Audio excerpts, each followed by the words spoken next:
Das Thema von heute heißt, so wirst du wie Jesus. So wirst du wie Jesus. Und ich habe vor ein paar Jahren ein cooles Erlebnis gemacht. Wir waren in Israel, wir haben Toten Meer und ich habe ein Bild mitgebracht von unserer Familie. Und da kann man so Schlamm kaufen und dann reibt man sich ein mit Schlamm und dann sieht man so mega lustig aus, oder? Und man lässt es ein bisschen so trocknen und irgendwann merkt man, wenn der Schlamm so trocken wird, wird das mega unangenehm, oder? Das ist wie so Sünde. Sünde wird unangenehm, oder?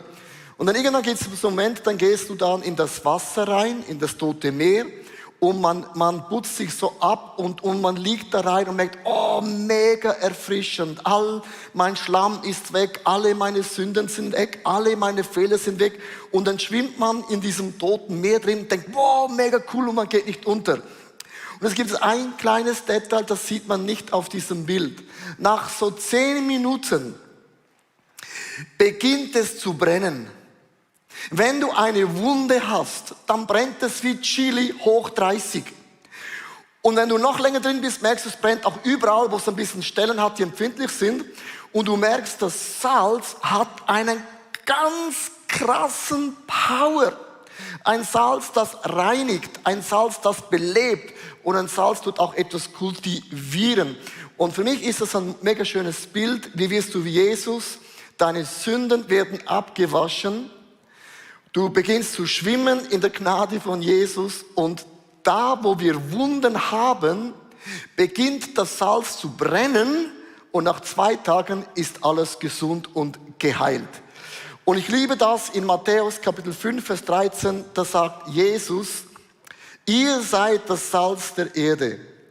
Wenn du das Salz nicht mehr salzt, womit soll man das salzen?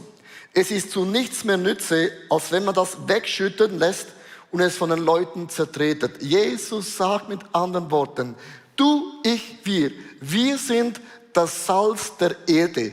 Und jetzt denkt man, was hat das für eine Bedeutung? Salz im Alten Testament hatte immer eine Bedeutung und hier sind ein paar Fakten über Salz, das du wissen solltest. Ohne Salz ist das Leben nicht süß, sagt ein altes russisches Sprichwort. Danke aber auch dafür. Auf jeden Fall war Salz schon immer super duper wichtig. Römische Soldaten wurden damit besoldet. Dieser Lohn hieß Salarium. Und die Amis nennen deshalb heute noch die Lohntüte Salary. Schickt doch dem Zuckerberg am Monatsende mal eine Tüte Salz, um seine Laune zu versalzen. Den Menschen im düsteren Mittelalter war Salz Leben und Leben war Salz. Sie brauchten es, um der Fadensuppe einen ehrlichen Geschmack einzuauchen, die Schwanzhaxen zu bökeln und sie damit haltbar zu machen. Und der Onkel Doc streute es zwecks Heilung auf die Wunden. Tja, wer gut durchgesalzen ist, bleibt lange frisch. Deshalb Brot und Salz, Gott erhalt's. Komm, lass uns Applaus geben, Production Team. Einen solchen Clip zu erstellen, braucht es 3 Tage. Und ich finde es eben mega cool, wir sind eine Church mit so vielen hingegebenen Frauen und Männern, die einfach Leidenschaft und auch Kreativität liefern. Also, was hat das Salz zu tun, wenn Jesus sagt, ihr seid das Salz der Erde? Denkt man, warum sind wir das Salz? Und hast du gewusst, in der Bibel gibt es Bünde. Es gibt den Bund von Abraham, den Bund von Noah, den Bund von David, den Bund von Israel und Jesus machte auch einen neuen Bund. Aber es gibt in der Bibel auch, hör gut zu, den Salzbund. Hast du jemals gehört vom Salzbund in der Bibel im Alten Testament? Ich und meine Frau nehmen euch mit auf eine Reise über den Salzbund, den man andauernd immer wieder in der Bibel findet. Und dieser Bund hat eine krasse prophetische Bedeutung. Der erste Salzbund ist das Opfer, weil Salz ist reinigend. 3. Mose 2, Vers 13. Jedes Speiseopfer und auch alle anderen Opfergaben müssen mit Salz gewürzt sein. Niemals darf das Salz fehlen, denn es ist ein Zeichen für meinen bleibenden Bund mit euch. Also hier sagt die Bibel, Salz ist ein Bund, den Gott macht und es darf kein Opfer geben ohne Salz. Und jetzt müssen wir wissen, dass das Opfer von Jesus Christus ist eine Sache, die es gibt. Aber wenn ich das Salz bin, beim verlorenen Sohn gibt es ein Detail, und das müsst ihr aufschreiben. In einem Bund werden Kleider getauscht. Der Vater vom verlorenen Sohn gab seinen Sohn ein Gewand. Weil dieses Gewand, danke, gute Sekretärin. Dieses Gewand war ein Zeichen, mein Leben gehört dir. Und der Vater sagte, ab jetzt gehört alles, was ich habe, dir. Und du musst wissen, ein Opfer ohne Salz gab es nie und wird es nie geben in der Bibel. Das bedeutet, ein Kreuz alleine, der Tod von Jesus am Kreuz, hat keine Wirkung, keine Bedeutung, wenn du nicht das Opfer annimmst, oder? Die Bibel sagt, für die, die nicht gläubig sind, ist das Kreuz eine Lachnummer. Was Kreuz, was Opfer, was Jesus. Die lachen über das Kreuz, oder? Aber wir, die wir gläubig sind, wir wissen, das Kreuz ist eine Kraft. Das Kreuz verändert mein Leben.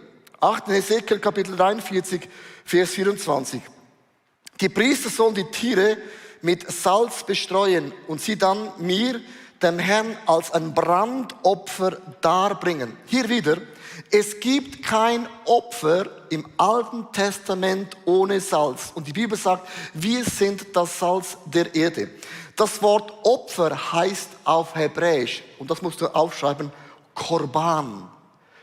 Und Opfer, Korban bedeutet, Gott nähert sich mir.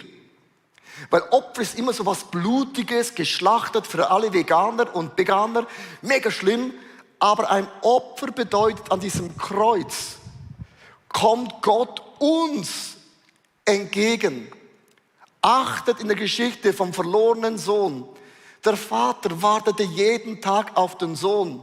Und als der Sohn sehen kam, kam der Vater, kam Gott, das Opfer, seinem Sohn entgegen. Und der Sohn kam seinem Vater entgegen. Du merkst, Opfer und Salz kommen immer wunderbar zusammen. Jetzt musst du wissen, als der Vater dem verlorenen Sohn das Gewand gab,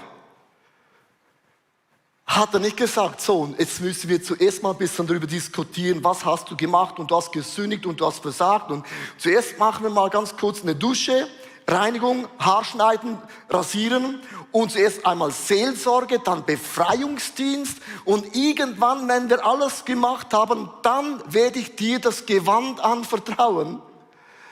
Liebe Freunde, so ist Gott nicht und so ist es auch nicht. Das bedeutet, der Moment, wo ich sage, Jesus, tut mir leid, bekomme ich das Gewand. Der Himmel wohnt in mir. Was Gott gehört, gehört mir. Und was mir gehört, gehört Gott. Für mich cool, für Gott ist es ein bisschen kleinlich. Es bedeutet nichts anderes, dass Gott nicht einfach sagt, wir werden zuerst mal deine Themen angehen und dann kannst du alles bekommen. Wieso erkläre ich das? Sagen Leute, aber Leo. Du predigst ein falsches Evangelium. Du sagst in anderen Worten, komm zu Jesus und dann kannst du sündigen wieder, wie du willst. Habe ich das gesagt? Das ist das Gleiche, wenn du sagst, kann ich mit einem Cabriolet die ganze Zeit rückwärts fahren? Logisch. Wenn du den Abgas einatmen willst, go ahead. Gleiche Frage ist, kann ich mit meinem Rennvelo über Stock und Stein und Kuhfladen fahren? Logisch. Ist nicht für das designt.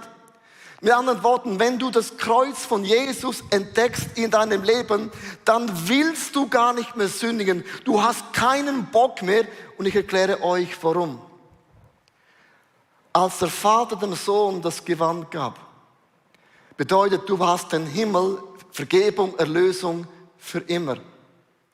Meine Sünden sind vergeben. Mein Name hat Gott in das Buch des ewigen Lebens eingetragen.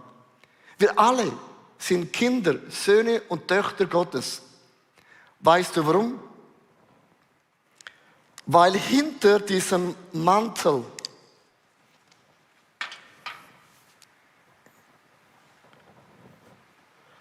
haben wir alle noch immer Lebensthemen, oder? Auch wenn dein Name im Buch des ewigen Lebens eingetragen ist, du bist eine Sohn und Tochter Gottes, alle deine Sünden und Fehler sind dir vergeben, diese Lebensthemen, wenn du die nicht anpackst in deinem Leben, auch als ein wiedergeborener Christ, Christin, werden diese Themen dich anpacken. Es ist immer nur eine Frage der Zeit. Als ich im Toten Meer mit der Familie gewesen bin, nach ein paar Minuten hatte ich eine Wunde. Und irgendwann beginnt das so zu brennen. Es tut weh wie Chili hoch 30. Und wenn man das zulässt, das Brennen im Toten Meer, das Salz in der Wunde so weh tut, wirst du nach 2 Tagen erleben, dass du geheilt bist und deine Wunden ist zu geheilt. Und du merkst, das ist noch immer ein Teil in deinem Leben. Der verlorene Sohn bekam den Mantel. Diese Themen waren nicht automatisch gelöst. Und das sind 2 komplett verschiedene Stories. Und wenn du über den Salzbund in der Bibel liest, gibt es einen Vers, der erklärt uns alles in Markus 9, Vers 49 bis 50.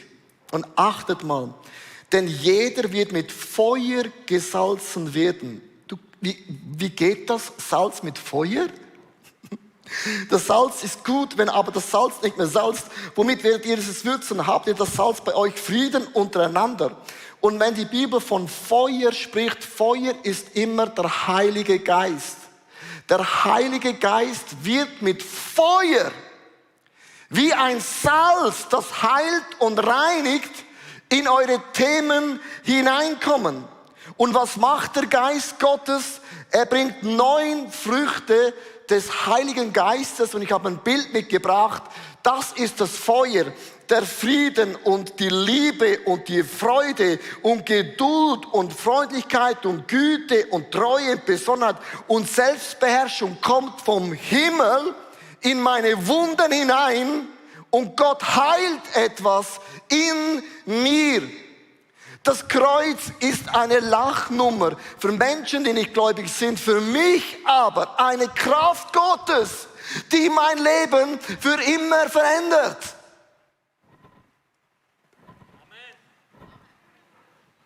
Versteht ihr? Es brennt.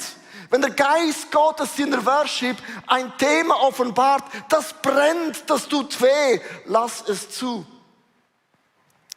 Meine Geschichte, und zwar mein Vater, man hat ja manchmal so, man nennt das Generationenflüche, ich nenne es, man übernimmt manchmal Muster von den Eltern, oder?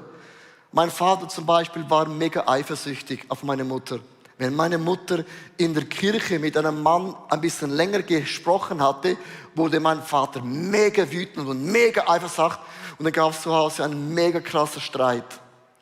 Bis ich 18 Jahre alt geworden bin, hatte ich die gleiche Eigenschaft von meinem Vater mitgeerbt.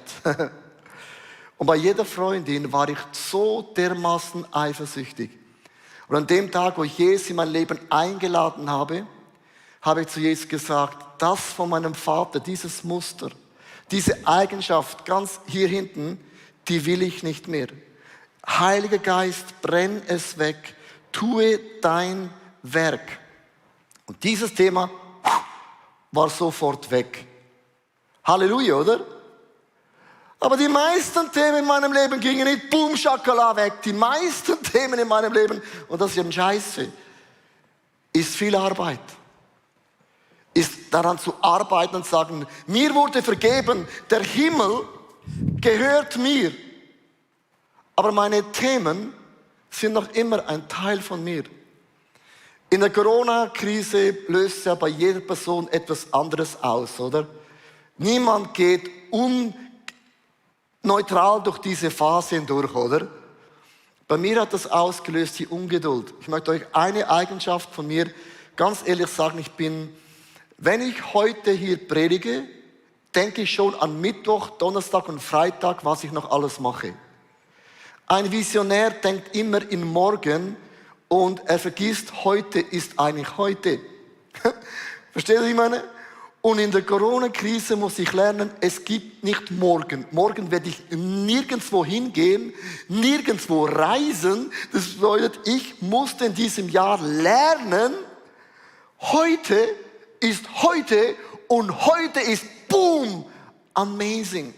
Und ich habe das Gott hingehalten und hat das angefangen, durch die letzten paar Monate wegzubrennen. Jetzt habe ich einen Slogan mitgebracht. Entweder ich packe diese Bereiche an oder diese Bereiche werden mich anpacken. Entweder ich packe diese Bereiche an oder diese Bereiche werden mein Leben anpacken.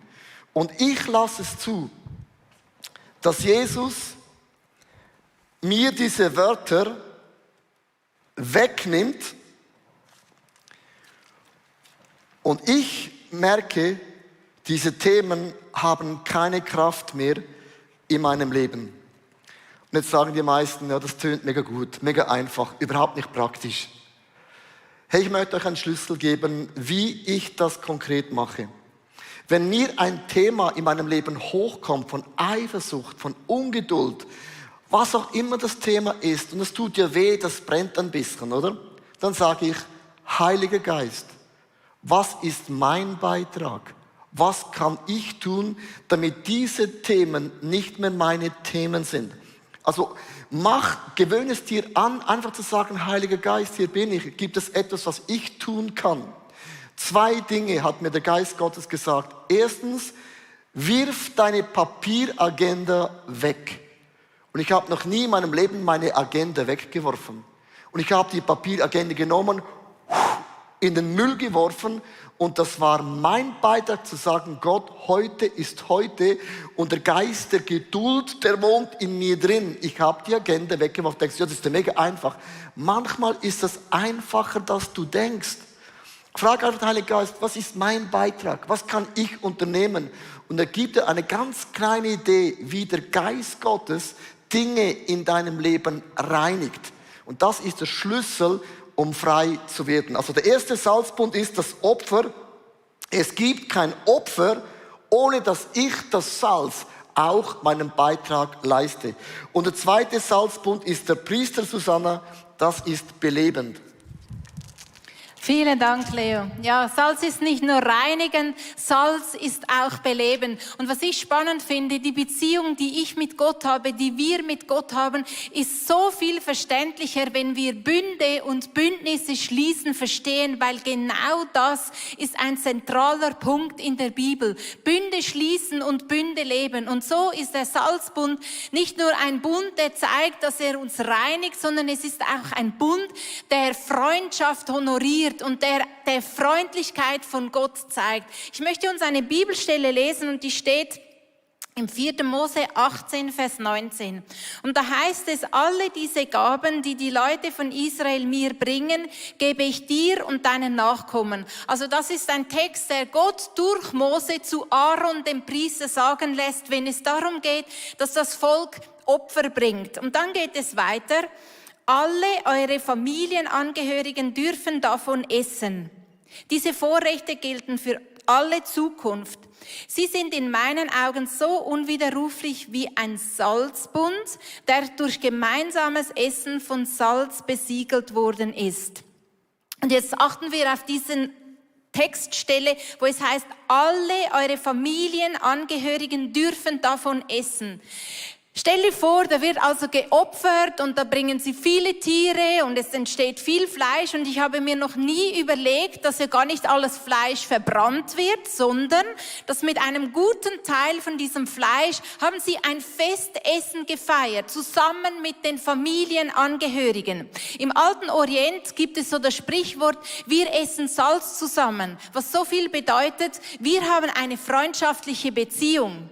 Im Gegensatz dazu kann man auch sagen, das Brot war nicht gesalzen, was so viel bedeutete damals wie es gibt Spannung in unserer Beziehung. Und wie cool ist es zu wissen, dass es ein Gott ist, der zwar die Opfer möchte, der die Opfer braucht, aber damit auch seine Freundlichkeit zum Ausdruck kommt. Und wie am besten zeigt man Freundschaft oder Freundlichkeit, zum Beispiel beim Essen. Wir haben euch das Bild von Leonardo da Vinci mitgebracht. So viel geschieht beim Essen, wo man einfach die Freundschaft genießen kann. Und das hat mir nochmal einen neuen Bereich von diesem Gott im Himmel eröffnet, der sagt, hey, du bist willkommen an meinem Tisch. Ob du hier jetzt bei uns in diesem 50er-Setting Platz gefunden hast oder ob du online zuschaust, du bist willkommen an diesem Tisch von Gott, um seine Freundlichkeit zu erleben. Das ist das eine. Und das andere ist, wie wir es gehört haben, wir sind das Salz auf dieser Welt. Das heißt, wir gehören zu den Menschen, die eben Freundlichkeit in unser Umfeld bringen, die eben, wie es im Salzbund heißt, belebend wirken für unser Umfeld. Und Leo, du hast da ein fantastisches Ilu mitgebracht. Das sind 2 Wassergläser und 2 rohe Eier. Also das Salz ist belebend, oder? Das heißt, du machst in deiner Umgebung einen Unterschied. Das hört man immer. Du bist das Salz und das Licht der Welt und denkst, ja super cool, oder? Und das ist so das Leben von deinen Nachbarn. Und du isst es ganz, ganz sorgfältig rein. Wenn Also man das ein rohes Ei. Wenn man das in ein Wasser hinein tut, geht es da in den Boden rein. Und jetzt habt ihr Salz bekommen. Und wenn man, ihr könnt es mal ein bisschen aufmachen, ein bisschen riechen und so. Weil das bist du. Du bist... schmeckt mega fein. Und wenn man so das Salz in eine Umgebung reinleert, also ich nehme jetzt dieses Salz, leere es da rein in diese Umgebung und dann nimmt man dieses Ei, lässt es rein, Woho! beginnt es zu schwimmen. Mit anderen Worten, wenn Jesus sagt, ihr seid das Salz der Welt, wenn ihr nicht mehr salzt, wer bringt dann etwas zum Beleben? Mit anderen Worten, wo auch immer du und ich sind, wir machen einen Unterschied, ob du fühlst oder nicht fühlst. Ich frage nicht nach deinen Gefühlen, weil Salz belebt, Salz reinigt. Und das sagt Jesus mit anderen Worten, ihr bringt ein Umfeld zum Schweben. Ihr macht einen Unterschied. Stell mal vor, ihr seid nicht in eurer Familie, dann ist eben das Realität und sonst beginnt etwas zu schweben. Cooles Bild.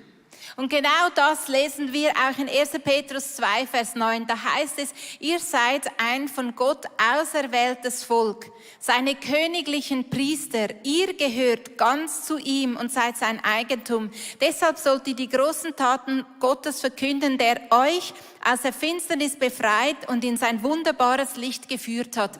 Hey, hast du gewusst, du und du und du, wir alle, wir sind königliche Priester und Priester haben die Eigenschaft, sie bringen den Himmel auf diese Erde, was so viel bedeutet, wie wir genau bei diesem Bild sehen. Wir beleben unser Umfeld. Jesus ist am Kreuz gestorben, aber es hat die Kraft nicht, wenn das Opfer nicht mit dem Salz in Kombination steht, wenn wir nicht davon erzählen, wenn wir uns dessen nicht bewusst sind, dass wir unser Umfeld mit dieser Freundlichkeit von Gott, mit dieser reinigen Art und Weise einfach beeinflussen, bereichern können, dann geht etwas verloren. Und das kann ganz einfach aussehen. Ich zum Beispiel bete mit einer Freundin zusammen jeden Dienstagmorgen für unseren Blog. Das bedeutet für 100 Wohnungen und noch mehr Menschen, die darin wohnen. Wir sehen nicht, was passiert, aber wir wissen, wir machen einen Unterschied. Wir beleben mit unseren Gebeten unseren Blog. Oder unsere Leos Schwester, sie schaut von Italien zu. Hallo Bettina, wenn du zuschaust jetzt auch gerade. Sie sagt, hey, das gibt mir die Verbindung zu meiner Familie, weil die Mutter ist jetzt gestorben. Sie hat jeden Sonntag angerufen. Das war ihre Verbindung in die Schweiz und jetzt kann sie uns online zuschauen. Das ist ihre Verbindung. Das ist das, was Leo und ich in unserer Familie tun können, in unserem Umfeld. Du hast andere Möglichkeiten am Arbeitsplatz, in deiner Nachbarschaft, mit deinen Möglichkeiten. Aber wir sind Salz. Und wir salzen und wir beleben unser Umfeld. Come on. So krass, das Salz reinigt deine Wunden. Wir alle haben Wunden. Wir alle haben versteckte Themen beim Rücken, das niemand vielleicht sieht, aber die sind da, oder? Und entweder ich packe diese Themen an oder die Themen werden mein Leben irgendwann anpacken. Dann das andere, wir bringen ein Umfeld, beleben etwas. Wenn wir das Salz sind, machst du einen Monsterunterschied vom Reich Gottes in deinem Leben. Der dritte Salzbund ist der Priester. Das Reich Gottes, besser gesagt, es erhaltet etwas. Salz wird auch gebraucht, um etwas zu erhalten. Und jetzt 2. Chroniker, Kapitel 13, Vers 5. Wisst ihr nicht, dass der Herr, der Gott Israel, das König über Israel David gegeben hat, ewiglich, ihm und seinen Söhnen durch einen Salzbund. Hier siehst du wieder das Wort Salzbund. Gott sagt zum David, dein Reich wird für immer bleiben. Salz bedeutet, du kannst das Reich Gottes auf dieser Welt nicht ausrotten. Da, wo Christen verfolgt werden um den Namen von Jesus Christus, breitet sich das Reich Gottes immer schneller aus. Wenn du in deinem Leben Verfolgung erlebst aufgrund von deinem Glauben, bedeutet das, der Teufel hasst, was du tust. Und es bedeutet, dass eine Explosion von Multiplikation durch dein Leben geschehen wird. Mit anderen Worten, das Reich Gottes kann auf dieser Welt, auch mit Corona und auch ohne Corona, kann man das Reich Gottes nicht stoppen. Nicht stoppen. Weißt du warum nicht? Weil noch niemand hat Gott geschlagen. Gott gewinnt immer. Und du siehst, den Salzbund bedeutet, wenn wir das Salz der Welt sind, sagt Gott, unser Auftrag ist, das Reich Gottes in unsere Familien und in die Firmen hineinzubringen. Wie macht man das konkret? Ich habe vorher gelesen, man wird mit Feuer gesalzen, das heißt, die Früchte des Geistes Gottes kommen in uns. Aber es gibt das Erhaltende, sind die neuen Geistesgaben. Ich habe eine Zeichnung gemalt. Das eine heilt die Wunden nach innen und die anderen Gaben sind nach außen. Und alle diese Gaben vom Geist Gottes dienen dazu, dass das Reich Gottes sich vergrößert. Wie Weisheit, Erkenntnis, Glaube, Krankenheilung, Wunder, prophetisches Reden, Unterscheidung der Geister, Sprachenreden, Auslegung des Sprachengebetes. Und die Bibel sagt, wir sollen streben nach den Geistesgaben. Also wenn der Geist Gottes uns reinigt von unseren Themen, die wir mitbekommen haben von unseren Eltern oder selbst verschuldet, tut es mir weh, dann ich werde einen Unterschied machen, aber diese Geistesgaben dienen dazu, wir als Salz auf dieser Erde einen Unterschied zu machen. Ich möchte mit einer Geschichte enden. Jetzt kommt immer die Frage, wie macht man das? Wenn du Menschen triffst, die krank sind, im Tram, in der Firma, dann frag doch einfach, darf ich für dich beten? Für das brauchst du kein Theologiestudium. Brauchst du ein bisschen Mut. Und wir Schweizer, wir sind so mutig. Hey, nimm den Finger aus deiner Hosentasche. Beten schadet nie. Und wenn jemand sagt, ich will kein Gebet, und sagst, dann stirb halt. Das wäre Schweizer Freundlichkeit. Dann mach doch, dann geh doch downgrade. Nein, lass uns beten. Du hast einen prophetischen Eindruck. Dann schreib doch deinem Nachbarn, hey, ich hatte einen Traum. Und mir kam das und das in den Sinn. Ein SMS kann man auch wieder löschen. Wir haben so einfache Tools heutzutage zu beten, zu prophezeien. Und das ist das Salz, das wir in die Welt hineinbringen. Ich habe ein Bild mitgebracht von meinem Social Media. Nicht, dass du denkst, ich mache Werbung, aber ich möchte euch eine Sache erklären. Das ist nicht das Fake-Profil, sondern das sind meine Followers. 80% von meinen Nachfolgern kommen aus Asien, sind englisch sprechend. Und wenn du mein Social Media ein bisschen anschaust, hat sich das geändert die letzten paar Monate. Der Stil, was ich schreibe, was ich tue und was ich mache. Weißt du warum? Ich hatte ein Erlebnis. Vor ein paar Monaten kam ein Verwandter zu mir, der ist nicht gläubig und hat zu mir gesagt, ich folge dir nach auf Social Media.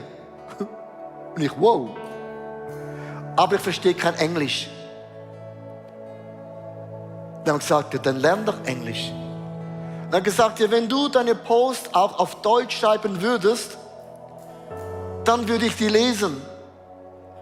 Und man sieht bei den neuen Posts unten Deutsch. Und seit ein paar Wochen mache ich jeden Post Englisch und Deutsch, doppelter Aufwand, einmal. Weißt du warum? Weil ich mache Social Media für einen Menschen in meiner Verwandtschaft, den ich kenne. Und für ihn bin ich die einzige Bibel, die er liest. Er liest nicht die Bibel, aber ich habe angefangen, Bibeltexte, Prophezeiungen zu schreiben. Sag mal Christen, ja, das ist nichts Neues. Für dich habe ich es auch nicht gemacht. Du liest ja die Bibel. Du brauchst kein Social Media von irgendjemand. Du hast the Word of God. Und für mich, ich habe mich vor einem halben Jahr habe ich zu meiner Frau gesagt, ich steige auf Instagram aus. Jeden Tag posten, Leo macht das, Leo lächelt, Leo das und das. Sorry, ich bin ja kein Poser. Ich bin ein Preacher. Und Gott hat zu mir gesagt, Leo, Social Media ist wie Salz. Du schreibst es für die Menschen, machst du Posts, behind the scenes, die die Bibel nicht lesen, die in keine Church gehen. Und ich benutze Social Media nicht zum the Leo Bigger Worldwide Ministry zu promoten. Mag vielleicht deine Meinung sein. Aber hinter dem steckt eine Vision. Das ist Prophetie, wo ich über Gottes Zusage ausspreche über den Menschen, die die Bibel nicht lesen. Du hast einen anderen Zugang. Du hast eine andere Möglichkeit, das Reich Gottes zu verkündigen. Ich möchte enden mit dem Bild von Leonardo da Vinci vom letzten Abendmahl. Und dieses Bild ist spektakulär. Es gibt so ein paar ganz kleine Details. Und wenn man den Judas Iskariot, den Jesus verriet, mal zoomt, sieht man, Judas hält Geld in seinen Händen. Judas bekam dieses Gewand. Aber er hat seine Themen unter dem Mantel nie gelöst. Wenn Geldgier dein Thema ist, dann pack das an. Wenn du das nicht machst, wird Geldgier dich anpacken. Du wirst sogar noch Jesus verraten. Achte auf ein kleines Detail in diesem Bild. Judas hat beim Ellbogen war Salz und er schüttete das Salz weg. Wenn Jesus sagt, ihr seid das Salz der Welt, kannst du dein Thema festhalten und dann wirst du irgendwann den Salzbund wegleeren und dann hat das Salz keine Wirkung mehr, weil du nicht mehr das Salz sein möchtest. Ich ende mit dem Bibeltext aus 1. Johannes 2, Vers 15 bis 17. Liebt nicht diese Welt und hängt euer Herzen nicht an irgendetwas, das zu dieser Welt gehört. Denn wer die Welt liebt, kann nicht zugleich Gott, den Vater, lieben. Was gehört nun zu diesem Wesen der Welt? Selbstsüchtige Wünsche, die Gier nach allem, was einem ins Auge fällt, das Prahlen vom Wohlstand und Macht, all das kommt nicht von Gott, unserem Vater, sondern gehört zu dieser Welt. Ihr seid das Salz der Welt. Wir reinigen, wir beleben und wir erhalten das Reich Gottes in diese Welt hinein. Und ich möchte beten für uns als Church, für mein Leben, für meine Familie, dass wir das beste Salz sind, das die Welt jemals gesehen hat und wir den Himmel auf diese Erde bringen. Lieber Vater im Himmel, danke, dass du mir dein Reich anvertraust. Danke, dass du mir all meine Sünden und Fehler vergeben. Danke, bin ich ein Kind von diesem Himmel, ein Sohn und eine Tochter. Ich halte dir meine Themen hin, wo ich kämpfe, wo noch immer unter diesem Mantel da sind, Dinge, die ich einfach zugelassen habe. Und du brennst, Geist Gottes, heute Morgen etwas in mich hinein, das wehtut, das brennt wie Sau. Aber ich schließe nicht mehr meine Augen zu von diesen Themen. Ich möchte im Moment einfach ruhig sein in der Gegenwart Gottes. Jeder und jede von uns hat Wunden, versteckte Wunden, das niemand von außen sieht. Das ist verdeckt mit diesem Gewand. Aber unter diesem Gewand sind sie noch immer da. Ich möchte dich fragen, was ist dein Thema? Was brennt in deinem Leben?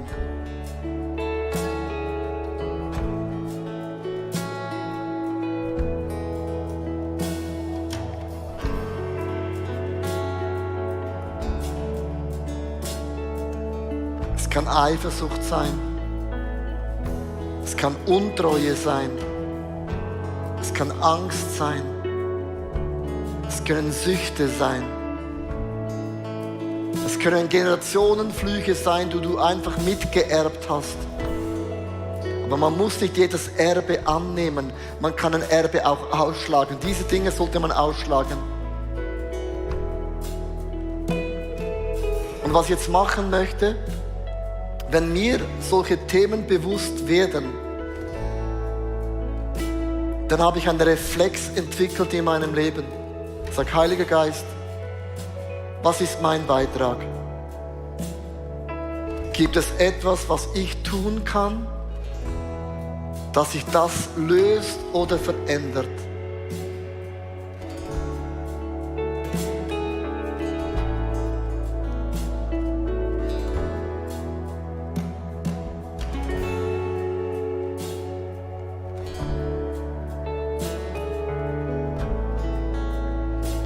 Wir sind mit Feuer gesalzen. Feuer steht für den Heiligen Geist. Der Heilige Geist brennt diese Früchte des Geistes in mir ein und hat mich auch ausgerüstet mit Geistesgaben.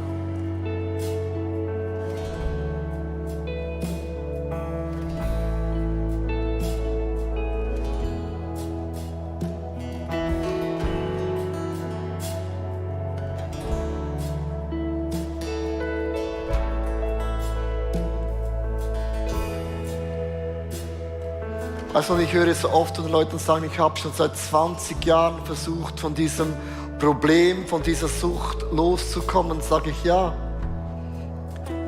Dann steh auf, richte deine Krone und sag zu Gott, hier bin ich. Heile meine Wunden, heile meine Geschichten. Don't give up. Glaub, dass das Beste vor dir liegt. Du bist dennoch und trotzdem ein Sohn und Tochter Gottes. Und Gott kann und Gott will diese Themen heilen. In den Wunden von Jesus Christus sind wir geheilt. Und das Kreuz ist eine Kraft in uns.